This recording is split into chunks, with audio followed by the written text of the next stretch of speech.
जब Xi Jinping को एक गार में जिंदगी गुजारना पड़ी, ताकतवर रहनुमा कम उम्री में खेती बाड़ी क्यों करते थे?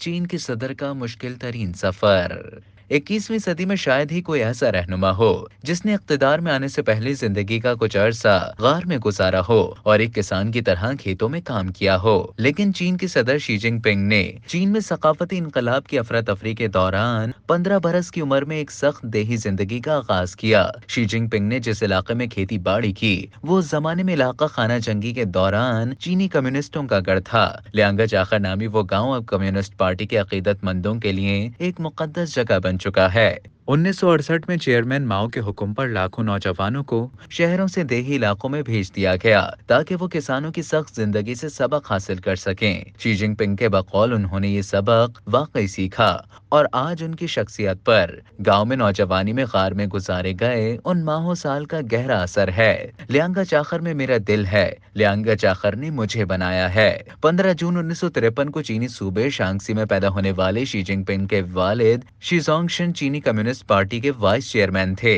वो चीन के नायब वजीर आजम भी रहे। चीन के सदर शी जिनपिंग की जिंदगी के पहले 10 बरस तो चीन की हुक्मरान क्लास के दरमियान गुजरे, मगर अभी वो 11 बरस के भी नहीं हुए थे कि चीन में सकाफती इनकलाब के नाम पर अफरा तफरी शुरू हो गई। शी जिनपिंग के वालिद को गिरफ्तार करके जेल भेज दिया गया। उसकी वालिदा चीशैन पर गद्दारी का मुकदमा बना दिया गया।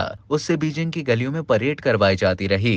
शी जिनपिंग की बहन को अगवा करके कत्ल कर दिया गया, मगर शी जिनपिंग बच निकलने में कामयाब हो गए। वो बीजिंग से दूर चले गए। वो गार में रहते थे जहां ईंटों का बिस्तर था। शी जिनपिंग काफी अरसे देहात में रहे। वहां वो खेती बाड़ी करते रहे।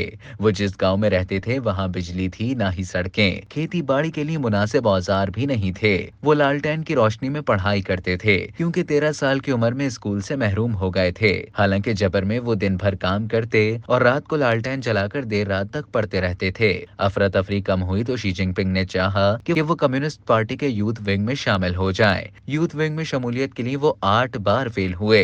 9वीं मर्तबा कामयाब होकर कम्युनिस्ट यूथ का हिस्सा बन गए। यहीं से वो पीपल्स लिबरेशन आर्मी का हिस्सा बने।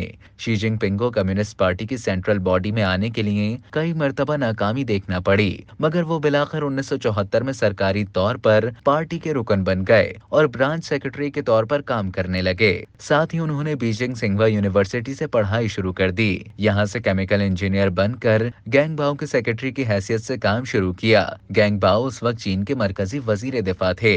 1982 में शी जिनपिंग ने एक मर्तबा फिर बीजिंग छोड़ा, मगर इस मर्तबा ये सफर हालात के जबर के तहत नहीं था, बल्कि बीबाई सूबे में नायब सेक्रेटरी के तौर पर था। शी जिनपिंग 1985 में सूबे फौजियान के नायब मेयर बन गए, मगर उस दौरान शी जिनपिंग की पहली शादी नाकाम हो गई। ये शादी एक सिफारतकार की बेटी से हुई थी। इस शादी की नाकामी की वजह सिर्फ और सिर्फ शी जिनपिंग का खामोश रहना था। फिर 1987 में शी जिनपिंग ने चीन की मशहूर लोक यानी कि फोक गुलकारा पैंग ली युवान से शादी कर ली। चीनी एक जमाने तक अपने मौजूदा सदर को जानते तक नहीं थे, बल्कि एक अरसे तक शी जिनपिंग का तारुफ ये रहा कि ये मशहूर गुलकारा पैंग ली युवान के खावंद हैं। 1999 में शी जिनपिंग को फौजियां सूबे का आरजी गवर्नर लगाया गया। उन्होंने करप्शन के खिलाफ मुहिम चलाई तो पार्टी ने उन्हें अगले साल मुस्तकिल गवर्नर बना दिया। फौजियों में शी जिनपिंग के ताइवान से ताल्लुकात, माहौलियात और करप्शन के खिलाफ अपनी तवज्जो मरकूज रखी। फौजियान सूबे के बाद उन्हें जीजियांग सूबे का गवर्नर लगाया गया। यहाँ उन्होंने सनती ढांचे को बेहतर बनाने पर तवज्जो दी। 2007 में पार्टी सेक्रेटरी के तौर पर शी ने शंघाई के मालियाती तासुर को बेहतर बनाने पर भरपूर तवज्जो दी। यहीं से वो ह्यूजन ताओ के जानशीनों की फहरिस्त में शामिल हो गए। ह्यूजन ताओ उस वक्त चीन के सदर थे। मार्च 2008 में शी जिनपिंग चीन के नायब सदर मुंतखब हो गए। उनका हदफ बैनुल अक़वामी ताल्लुकात थे। उन्हें उसी दौरान सेंट्रल मिलिट्री कमीशन का वाइस चेयरमैन भी बना दिया गया। शी जिनपिंग 2012 में पार्टी के मरकजी सेक्रेटरी जनरल और मार्च 2013 को चीन के सदर बन गए थे।